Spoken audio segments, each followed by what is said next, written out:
I prepared a PowerPoint for y'all. Still have no idea what the Omega thingy is so far. I just caught random snippets of information. Well, then you're in for a treat. Yes. I put sensor stuff on stuff. Are you ready, guys? So, we all gathered here today because you want to learn about the Omegaverse. At least so I've heard, okay? I don't know how quick we are gonna get through this. Maybe hold some of your questions till the end, but some of the questions I might already answer when you're like just throwing them in while I'm holding the presentation, okay? Okay, first of all, contents. Oh, I think I didn't update this.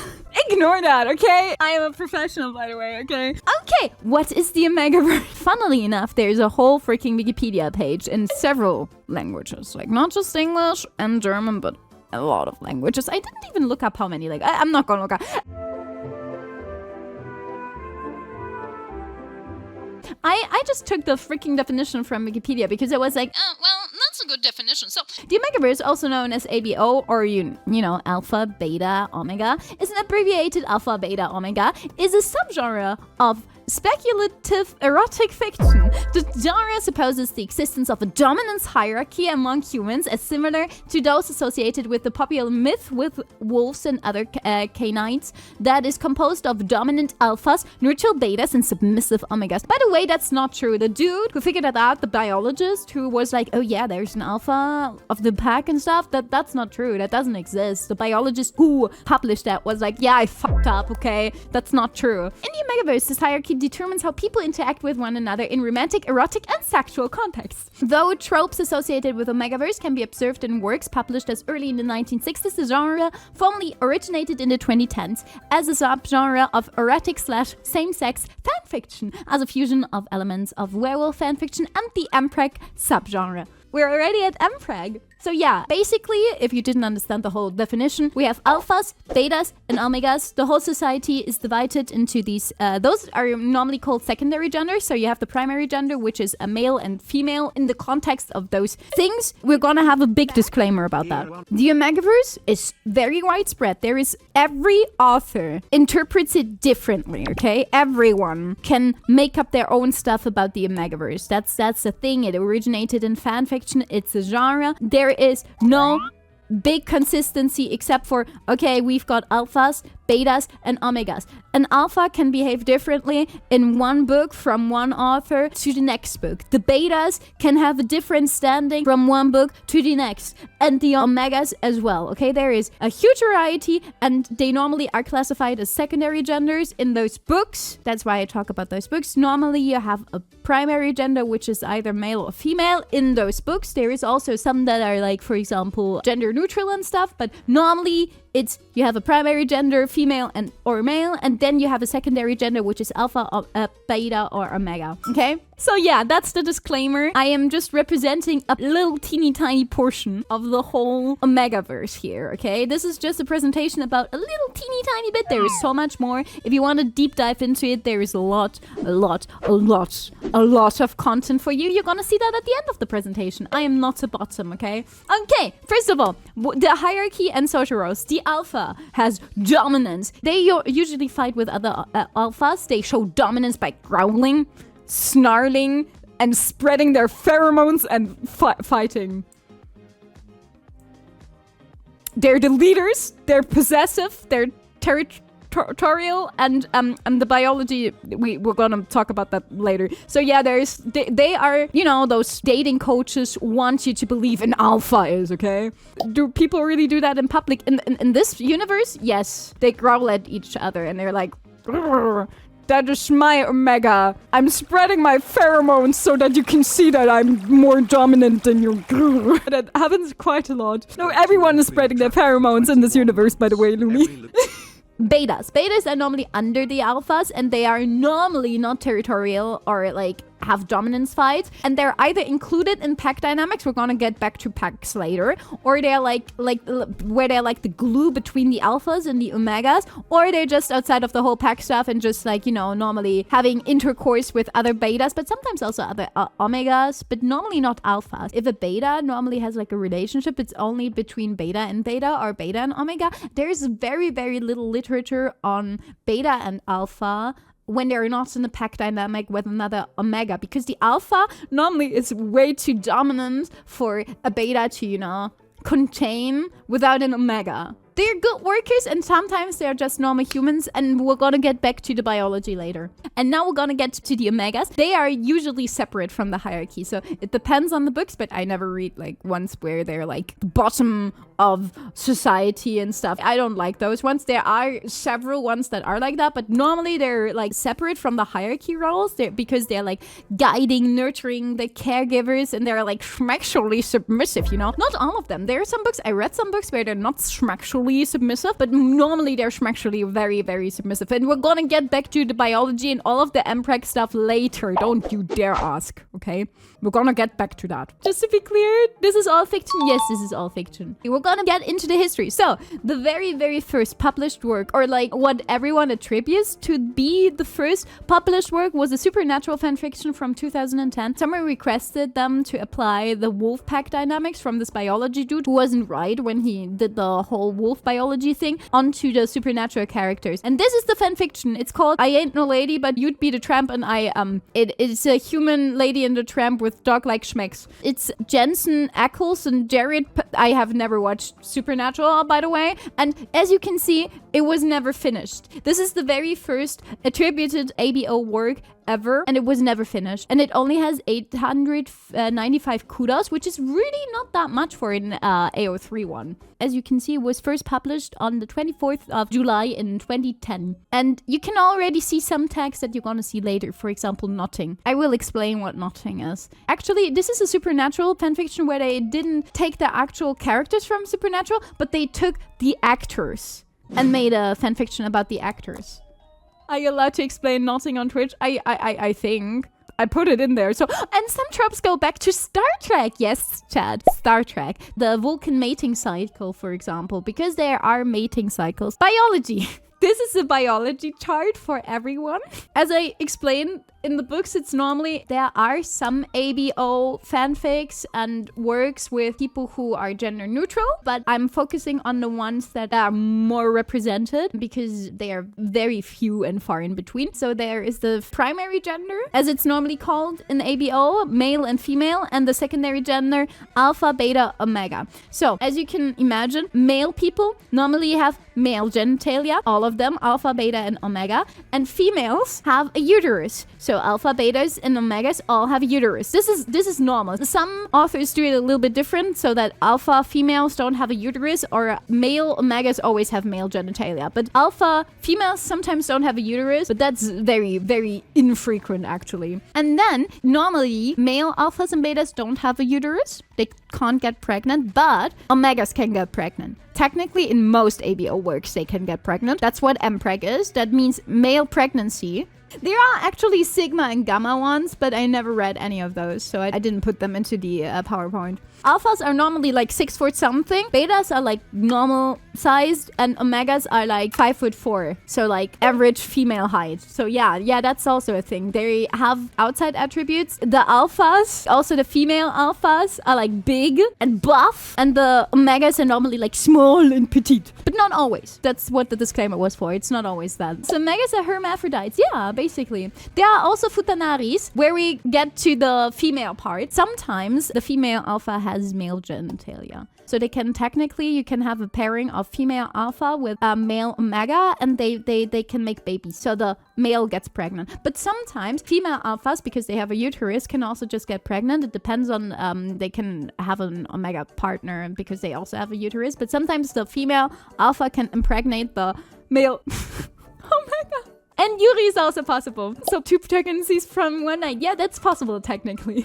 Biology. This might be the part you've all been waiting for. So this part is omega biology. This part is alpha biology. So what is a heat? An omega is normally ready for mating when they're in a heat. Mating means making babies. Okay. Normally they're more likely to get pregnant, and they get really hot and bothered. That's why it's called heat. So like they get very sweaty and hot, like the temperature rises, and that's why it's called heat. So like for dogs, they're more likely to get pregnant there. In some instances, they can only get pregnant during the heat. Then they have their slick, which they produce when they're schmexually aroused, which is extra lubrication produced by the omegas. It doesn't really matter if they're male or female as their primary gender. They just produce the slick. And then they have nesting, which is the omega safe space, and it mostly includes like alpha's clothing because they have a very good sense of smell. And alphas normally go into the rut. That's when they are highly aggressive and possessive and want to mate. So basically they have like a constant, pipe in their pants. And then there's the knot.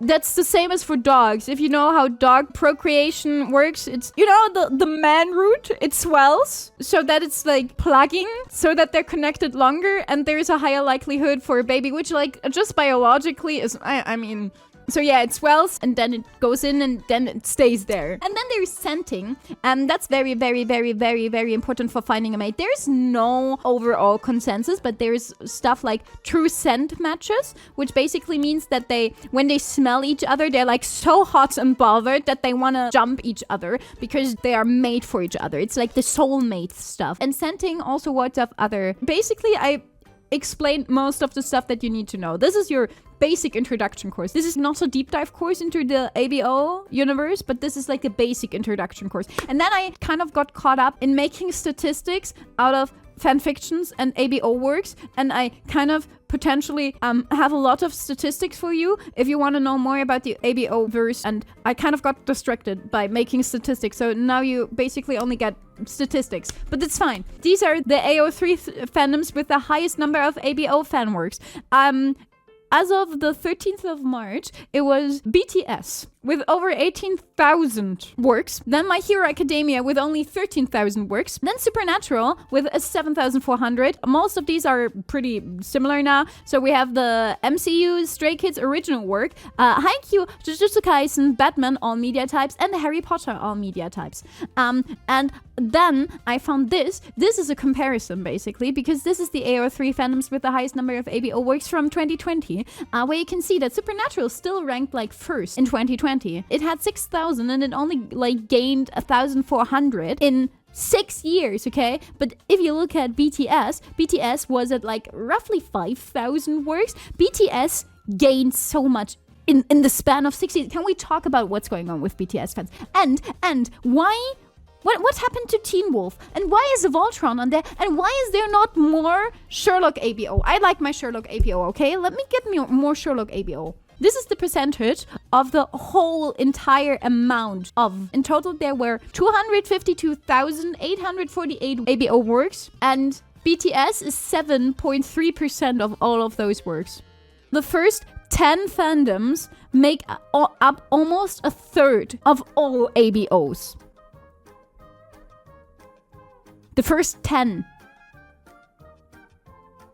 So this is like your Merlin ABO, and this is your, what else could be in there? Your Teen Wolf ABO, all of it. Where's the VTuber fandom? There's gotta be VTuber fanfiction, right? Honestly, I don't quite like fanfictions about actual real-life people. Like, I like fanfictions about stuff like fictional stuff, not really BTS and stuff. But that's my personal preference because I just don't feel comfortable with shipping actual people that exist. But I'm pretty sure that there is VTuber fanfictions on ABO. Don't ship real people. It's just not my cup of tea, to be honest. Okay, these are the most pairings. So, this is Bakugo and Midori, then Cassiel and Dean Winchester, Jungkook and Jimin, Jungkook and Taehyung, Yoongi and Suga, Namjoon and Jin. Minor or background relationships. That's not from a fandom. Harry Styles, this one surprised me so much. And these are the top 10 relationships in all of the ABO fanfictions on Archive of Our Own. And the Harry Styles and Louis Tomlinson from One Direction are still in there. You know, when I last heard about people shipping them in 8th grade, it's been more than 10 years, okay? And they're still in the top 10. And then we have Bucky and Steve Rogers, obviously. And then we have Derek Hale and Stylinski. As you can see, 1 out of 10 is Teen Wolf, 1 out of 10 One Direction, 1 out of 10 MCU, non-specific. My Hero Academia is also 1 out of 10, Supernatural is 1 out of 10, and 4 out of the top 10 pairings are BTS. Hi. 4 out of the top 10 pairings are BTS pairing. 4. BTS fans are very dedicated to ABO, I tell you. Okay, so, and then I was wondering, what do people like? Do people like male on male? Do people like female on female? Like, do they like yaoi? Do they like yuri? Do they like just, you know, normal? That's not the correct word. Do they like the... Sorry, I was searching for conventional or vanilla, not normal. That's totally wrong. I'm sorry. I want to retract that word. Or do they like the multi, which I like the most, to be freaking honest, because it has pack dynamics. So, as you can see, 69% are male and male. Nice. Multi is poly, basically. And we have gen and other stuff like, for example, aliens with people. They don't have a specific gender. FXF is Yuri, FXM is, you know, female male, and MXM is Yaoi. And Gen is, there is no relationship in there. And as you can see, most of the works are male x male. Then the next one is female x male, which I did not expect. And there is way too less female x female, in my opinion, honestly. And multi is 7.5%, which is really nice. Gen just is sex as Ken dolls, yeah. And then I was also wondering, okay, which of the tags are the top tags? Obviously, the top tag is alpha, beta, omega dynamics in Omegaverse and alpha, omega. But then you also have mating cycles, which we already talked about. Mpreg is obviously one of the biggest ones. Then we have knotting, which is also a really big one. These are normally the ones that are like rated mature or explicit. And then we have non-traditional alpha ABO dynamics. That's also one. Then we have fluff. And then 28,000 works were tagged with anal schmacks.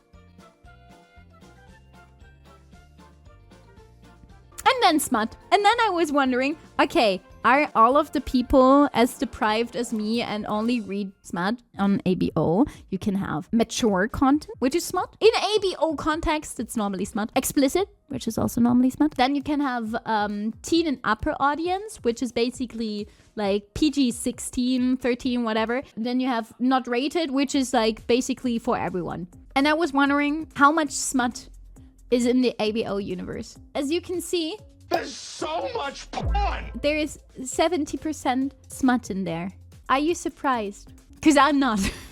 To be honest, explicit and mature doesn't always have to be smut, but normally it's smut. At least in the context of the ABO one. Surprised it's not more. Degeneracy rise up. How much did you read?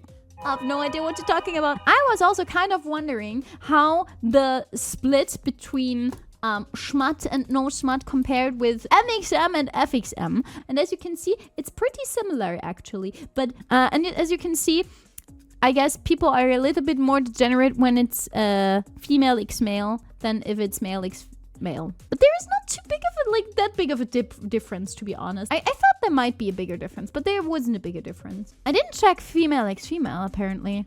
Yeah, I also thought that there would be more explicit in male x male because there is a lot of mpreg in male x male, but a lot of the mpreg fanfiction doesn't have to be explicit. It doesn't have to like involve the act of actually making the baby. A lot of times the mpreg one is just like basically how they behave in real life, in their everyday life and get the baby. Oh yeah, and that's it.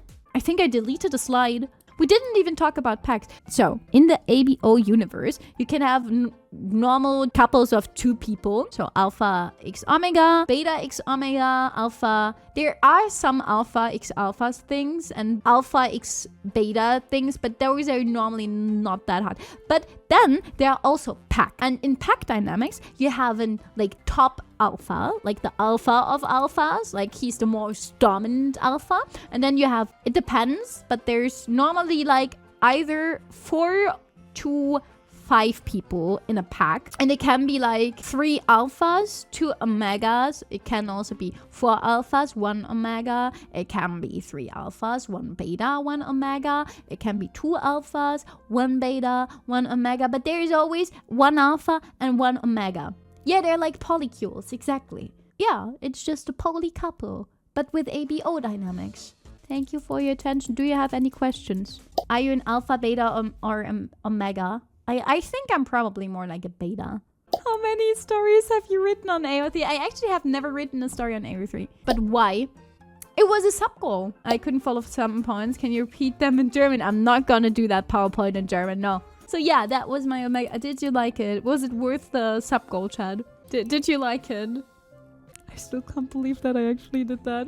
Outro song, outro song. This is an outro song. Outro song, outro song. This is an outro song.